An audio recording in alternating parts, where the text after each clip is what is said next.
what I'm doing here is I am aligning the two 2x6s and the 1x6 so that I can make sure that the grain orientation runs opposite on the two 2x6s, and then I'm also checking crown to make sure that I can get the flattest sides all up to the top, hopefully. Second factor here is where are the knots, because I don't want to put two knots or weak points in the wood too close together. I also want to make sure that those are on the top so that when the impact hits, it won't break them on the bottom, as it's a balance beam and the girls will be putting their weight from top to bottom. Look at it here, you can see that most of the knots that are near the edge are facing up.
So what I'm doing here, it's a little bit hard to see from this angle.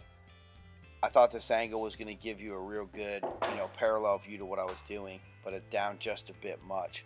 What I'm doing here is I'm using the ruler off of my combination square, because that ruler is 1 inch wide, 12 inches long. So what I'm doing is I'm using the top straight edge, and I'm coming and I'm marking the distance from the edge of the wood, and I'm using the inside of the measurement, the inside flat edge, or the flat edge that's towards the center of the beams.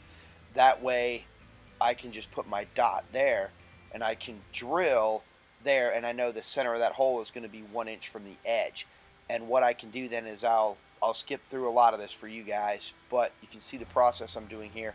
And I actually go down and do that on both sides, top and bottom, and then I alternate every 6 inches with the bolts going upper and lower portion, and so that they are all opposite, and they alternate top and bottom and on left and right side of the beam all the way down.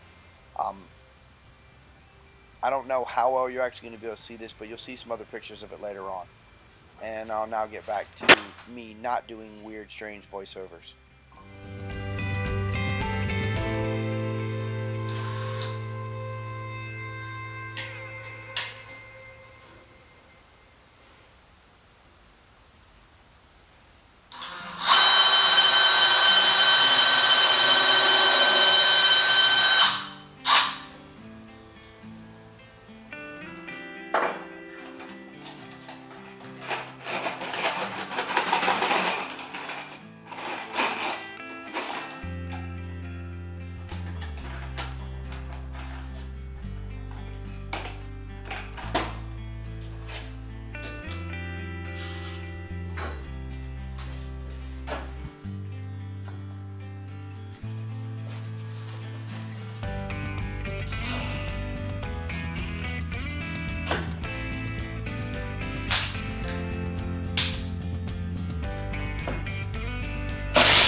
Took this clip and sped it up a bit for you guys. All you'll see is me going down, and I'll be re-squaring it, you know, leveling the tops, squaring it to the sides, and doing that. I did it, I guess it turns out to be about every 5 feet. I did it once at the end, you know, far end, and then I did it again in the middle. Sank a couple of the bolts or screws, and then I did it again here on this near end, which I'm not going to show you guys a copy of that because that was a disaster.